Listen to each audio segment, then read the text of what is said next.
from New York, and welcome to the Music News at Noon on the Music Industry City Broadcast Network. This is where we look at the latest headlines in music, tech, and what's going on in the industry. We'll be starting the program in just a few moments, but first, some notes about today's program.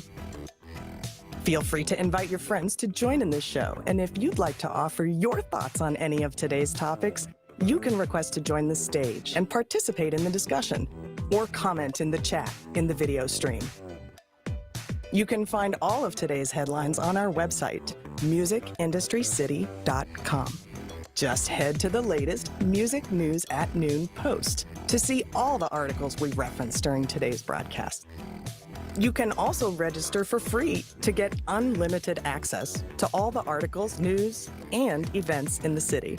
And you may also watch us live on the video stream right from the website or on the Music Industry City YouTube channel. All right, is everybody ready? We begin our countdown right now.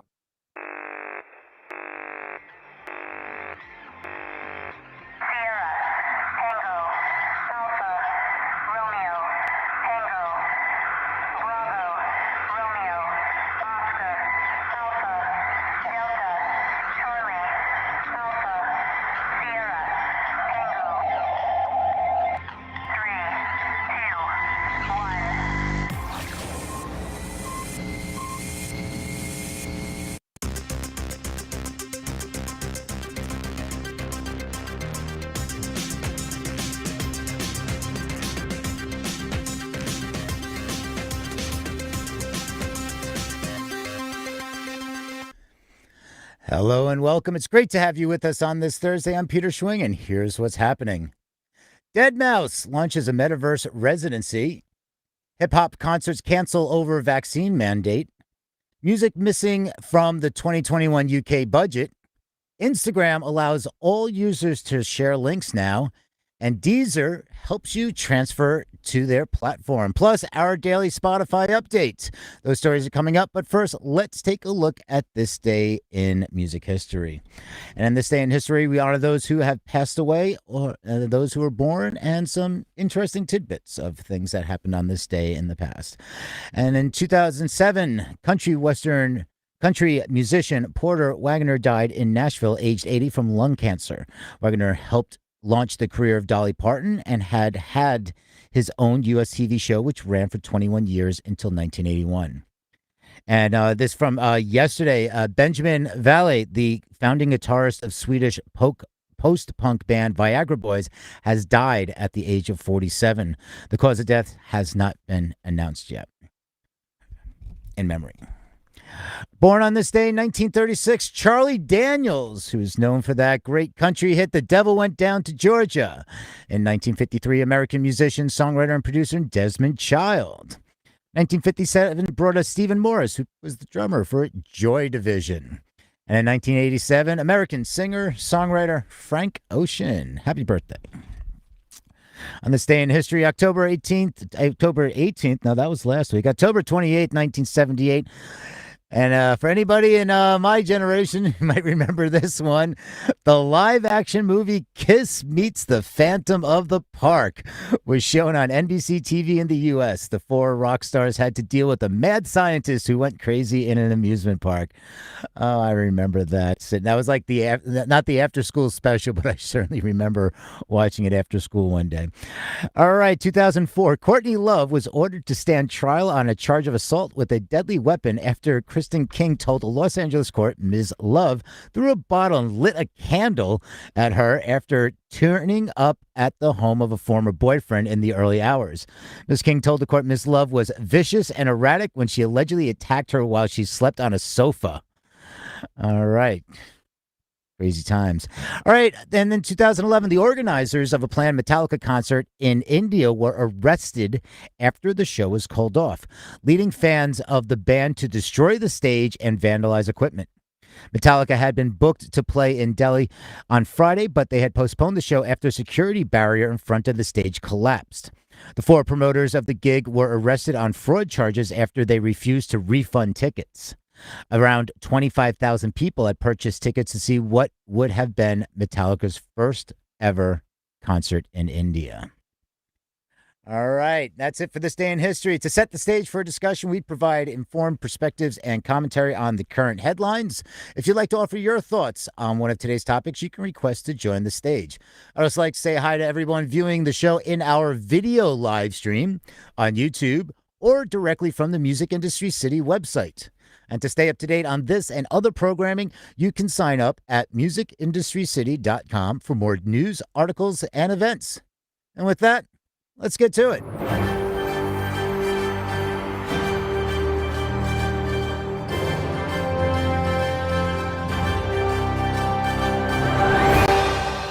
All right, and this first one comes from Music Business Worldwide. Merlin strikes a strategic partnership with free music streaming app Treble. We're going to talk about some music streaming services because in conversation we've had, there's been a lot where the discussions are about, how do I say, everything's Spotify, everything's this, that, or the other thing. And, it's about Spotify. So we wanted to add a little bit more about different services and platforms that you can use. So this one is it's called Treble. And the article is called Merlin Strikes Strategic Partnership with Free Music Service. Sorry about that. My camera's turned off right now. I don't know why. So I'm going to get through this and fix the camera. All right. So the free on-demand and offline service funded by brand advertisers has filed for an IPO in the U.S. The app states it has strong relationships with major record labels, including Universal Music Group, Sony Music Entertainment, and Warner Music Group, in addition to premium advertising. The company's website lists Empire, Dashco, The Orchard, and Sync Music Group as partners. Treble says that its partnership with Merlin will now allow it to expand its users' access to a wide-ranging repertoire of independent music. The app is already one of the most downloaded music apps in Mexico, and the company has additional plans to expand throughout South America this year, including a launch in Brazil early next year.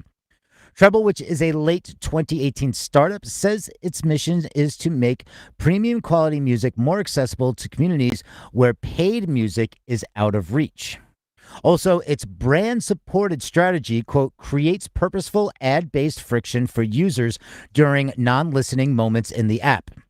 Treble advertises their app as an ad machine that serves ads that balance revenue generation with user experience. And as of 2020, in December 2020, Treble's monthly active users have grown 59% year over year to 3.2 million. Over 4 million monthly active users as of September 2021. And the company has earned sales of 1.88 million in 2019 and 2.33 million in 2020, reflecting a 23% growth rate. That's good to hear. It's we like to have options, and especially in different territories. I'm going to put on a little hold music for a moment because I need to reset my camera, and since I'm in the studio by myself, I got to do it. So hold on, I'm going to give me 50 seconds.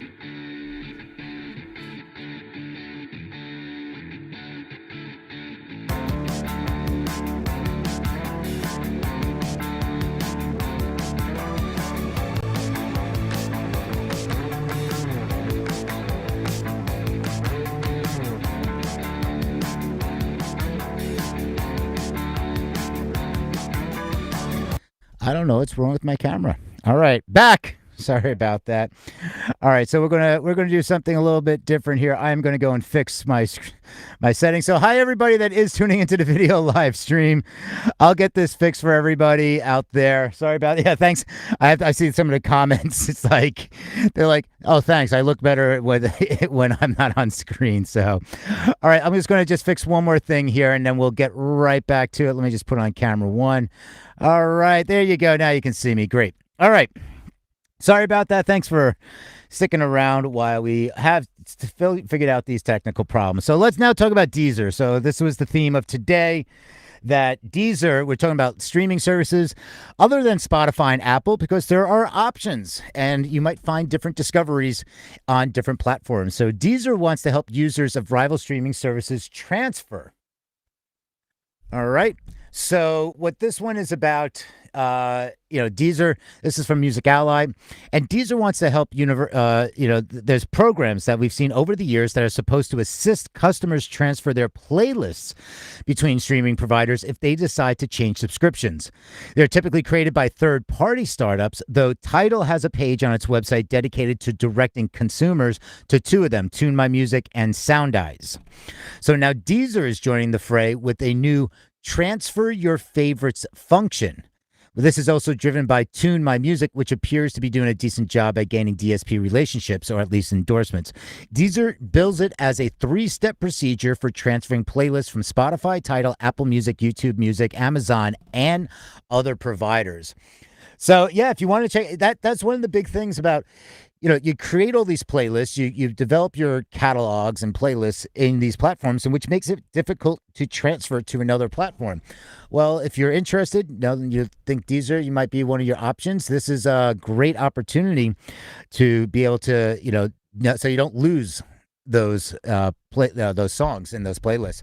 I mean, there are probably some songs might not transfer just due to territorial restrictions, because international. So you might have some, but that is also just an international period, depending where you are. All right, moving along. A hip hop concert was canceled over a vaccine mandate. This comes from the Move the Crowd was slated to take place on November 7th at Detroit's Masonic Temple with special guests Chubb Rock and JJ Fad. AEG Presents, which runs the arena, requires U.S. fans to be vaccinated to enter. The organizers have canceled the performance, citing a poor vaccination rate among hip-hop fans, according to the Detroit Metro Times. An email by 2D's Derek Kearney reads, quote, "We've received hundreds and hundreds of texts, voicemails, and comments on social media about the Masonic Temple's vaccination mandate." He continues, "We also have found that the majority of concert goers in that hip-hop demographic aren't vaccinated, so the vaccination mandate with the Masonic Temple is the reason." The concert will be rescheduled at another venue. And this is in response to the huge rise in COVID-19 cases in the U.S. AEG Presents has mandated vaccines across all of its venues, clubs, and theaters. Jay Marciano, AEG Chief Operating Officer and Chairman and CEO of AEG Presents, says, quote, "Our hope is that our proactive stance encourages people to do the right thing and get vaccinated. I think everyone can agree that we don't want concerts to go away again, and this is the best way to keep that from happening." A couple of interesting points on this that we've been talking about in the news. I mean, Travis, he said he's not going to play at any venues, concerts, any venues that require vaccine checks, things like that, any kind of mandates. But there was a study released, they were talking in the UK, that by not having checks, like letting, it's like like venue A says we have these checks, great. Venue B says we don't have checks. Well, people that aren't vaccinated, well, they can all go to venue B then.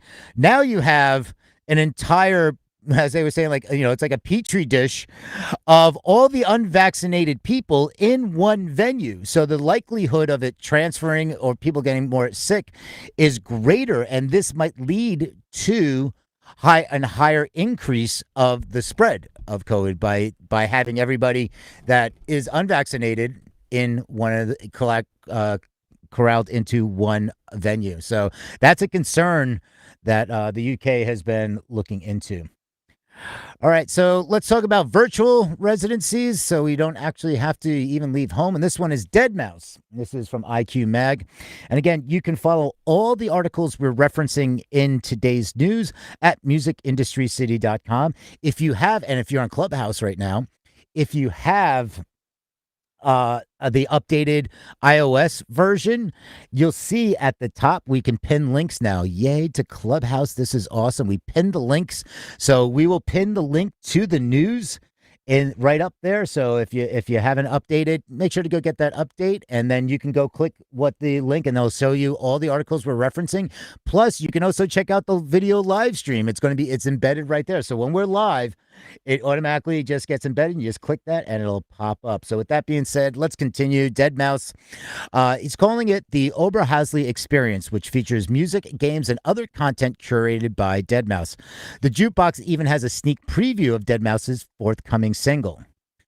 Oberhausen opened on October 15th with a Deadmau5 live concert, but the metaverse continues to exist even after the one-off performance.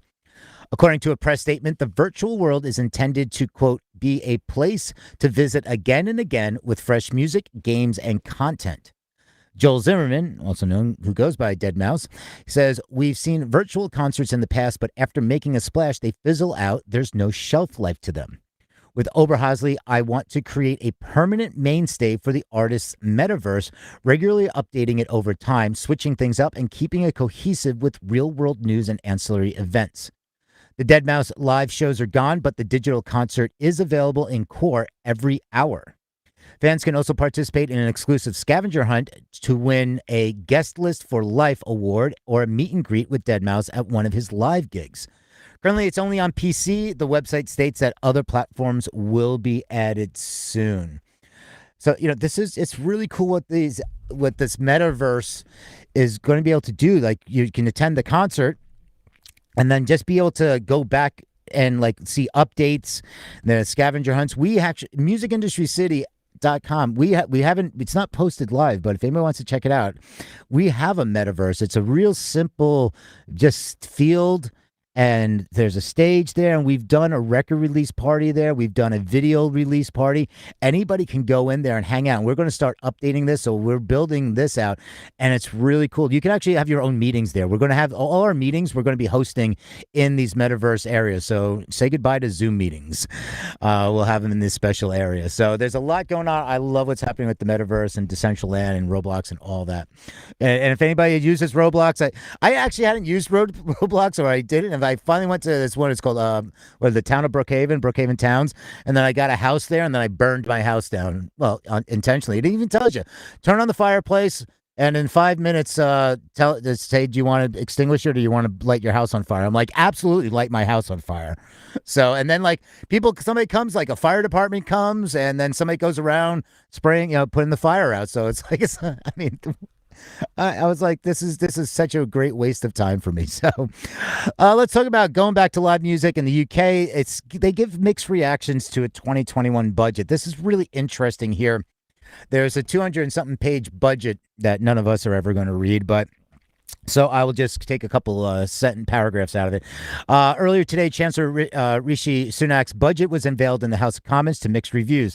The Chancellor announced an extra £850 million in culture sector funding, most of it ring-fence, including £2 million for a new Beatles attraction on Liverpool waterfront and almost $1.7 billion in temporary business rate relief for eligible retail, hospitality, and leisure properties in England for 2022 and 23. Do they really need another Beatles attraction? Come on. All right. Efforts to prolong a VAT exemption on ticket sales beyond March 2019 went unanswered, as did calls to improve the government's $800 million live event insurance plan. Moreover, no funds were earmarked to help the sector deal with the impact of Brexit on touring, and the budget text omitted the word music. So in this entire document, in this budget, there's nothing that says music. So I just don't get what's going on over there. So, a lot of people, there's a lot of spokespeople for the live music industry venues and entertainment association. They're like, some mixed reviews. They're like, glad to see live music will receive some benefit, but, we need the government to give us the tools to make projects, which were unfortunately missing from today's news because there's no use of the word music. So, lots going on over there, and this Brexit thing is going to be really a mess. It is a mess for people touring in the EU, especially with all the COVID. All right, let's talk about some tech. It's a little more fun than that, and we like to keep you updated with some things that are going on. YouTube becomes a founding member of Live. YouTube Music has joined the UK trade body Live to help revive the live music sector. The worldwide music streaming platform will launch Reboot Live in cooperation with Grow with Google and Live to empower venues to leverage Google and YouTube's resources. There'll be a 4-week series of bespoke workshops that will include topics like analytics, internet marketing, SEO, and event search, as well as platforms like YouTube, Google My Business, G-Passes. And you can go to the website there to register, and those links are in the news articles from today. Just get a little background. Live was founded in February by 13 industry organizations representing over 3,000 companies. And the spokesperson for Live says, quote, YouTube Music is a pioneering platform for fans and artists across the globe, which is why we're absolutely delighted they have joined our journey to promote and support this much-loved industry. Through our shared passion, we'll get artists back on stage and reconnect them with their fans, as well as take the sector from strength to strength in the coming years. And alongside workshops for all live members, YouTube Music is also providing funding to build upon the success Live has already achieved in the industry. All right. This one I'm so happy about, and this is this should bring cheers instead of tears to people's eyes here. Instagram now lets all users share links in stories via link stickers. Yes, finally. Well, I mean, last week we could finally upload from the desktop. Now we can all share links. Oh, thank you. Not in the post, still can't do that in the post, but in stories you can. Instagram announced on Wednesday this functionality is now available to all Instagram users. The new link stickers replace the swipe up link in Instagram stories. Historically, the swipe up link and the new link sticker functionality were only available to businesses and celebrities. As a result of the expansion, users of all sizes and types will be able to post links in their stories. Previously, creators and businesses utilized link sharing to drive their audience to a website to learn more about a product, read an article, sign up for a server, etc.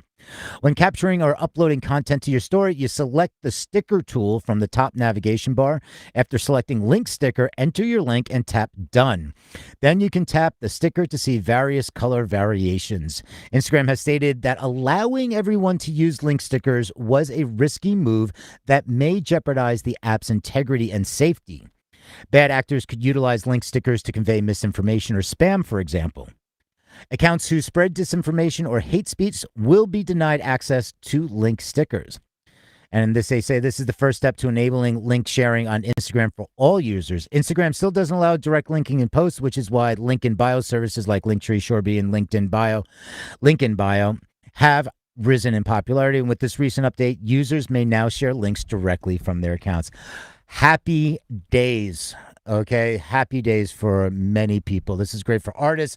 You can post a story. You can post your pre-save links. Oh, this is great. You can put your link tree in there. But this is great. And again, also timing of posting links. Clubhouse, you can post links. So if you haven't updated to the latest version, make sure you do that in Clubhouse, because you can see right there at the top of our page, you have a link to Music Industry City. Let's talk about TikTok. It's a little more on the development side, but just so you see what's going to be happening, TikTok announced that it's expanding its video kit offering for developers to include those building apps for the web, desktop, and consoles. In addition to its previous support for mobile platforms, able the news, the company unveiled a host of new third-party apps that will now integrate with TikTok, including Clipcamp Combo, Grabo, Mob Crush, and more. Video Kit is TikTok's solution, which includes the Share to TikTok option that allows third-party tools and apps to integrate with TikTok so their users can upload files directly to TikTok from their own app's editing platform. First launched in 2019, Share to TikTok was the first featured introduced in TikTok for Developers program. It has since expanded to offer new tools like Login Kit and Sound Kit. And today, Share to TikTok can be found in a number of tools like Adobe Premiere Rush, PixArt, Unlight, Video Leap, Momento, Gift Maker, and others. These sorts of apps are often used for professional creators who want to be able to make more advanced edits than what's offered by the TikTok app alone. So this is good that we're going to start seeing if you use these other services, and that's been a challenge where you'd have to create something, you'd have to download it, you'd have to re-upload it. It's a multi-step process. This is really great to see TikTok is opening up the API for this so that more of your favorite editing tools for creators will have access. And with that, let's head over to our favorite segment of the day. Big green dot. It's the spot. That's right. It's the Spotify spot. And this one is from CNET. And we've talked about it, the car thing, because, why not, come up with a better name? But it's the car thing. Spotify's Car Things waitlist signups surpassed 2 million people and are climbing. So more than 2 million people have signed up for the waitlist to buy Spotify's $80 car thing. And CEO Daniel Ek said Wednesday, suggesting a well of demand for the gadget that makes Spotify easier to navigate in cars, especially those in older absent infotainment systems. And yes, you will have to wait a long time to get one.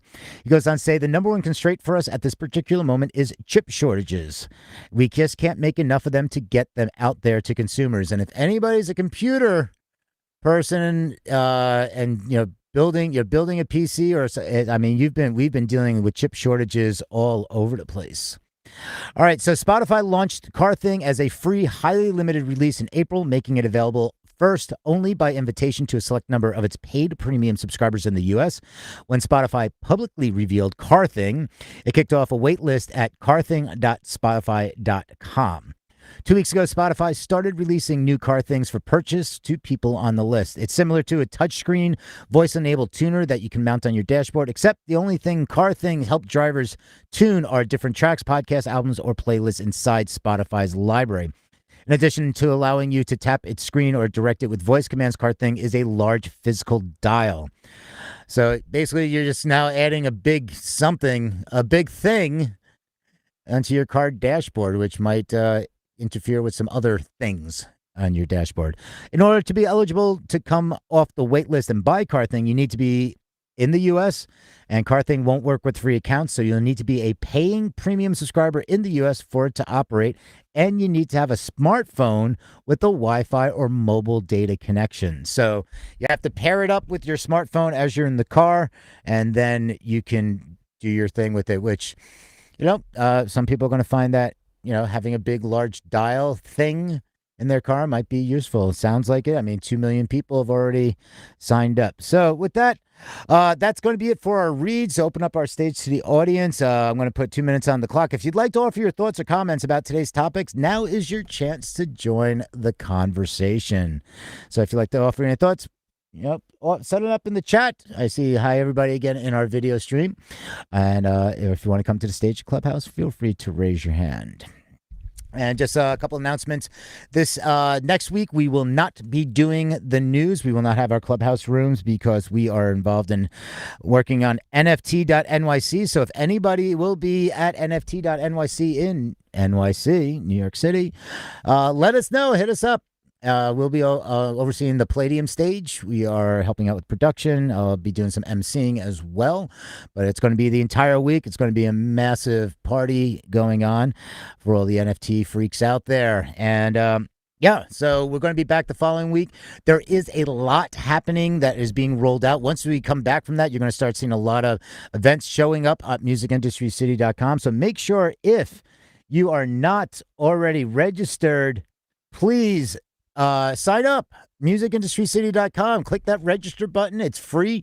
We're building, the community is rolling out. We have a public forum. We have servers. Now we're setting up servers so you can have, just like, a Slack or Discord or things like that. So we're going to have public servers so you can post things. We're going to have for professional collaborations. We're going to have, you can post your music, share news, all this stuff. And it's all about what you make of the community. So it really is for the community. That's what we've built, is we've built this for you, for the industry, for the artists that you can utilize. So it's really what you make of it. And the more involved you get in, the more you get out of it. That's how we built it. So check it out, musicindustrycity.com. And with that being said, that does it for the music industry news at noon on this Thursday from New York. And we will see you in 2 weeks. But by the way, Friday, forgot this. Tomorrow at 12 p.m. Eastern, we do the artist shout out room. We build a playlist.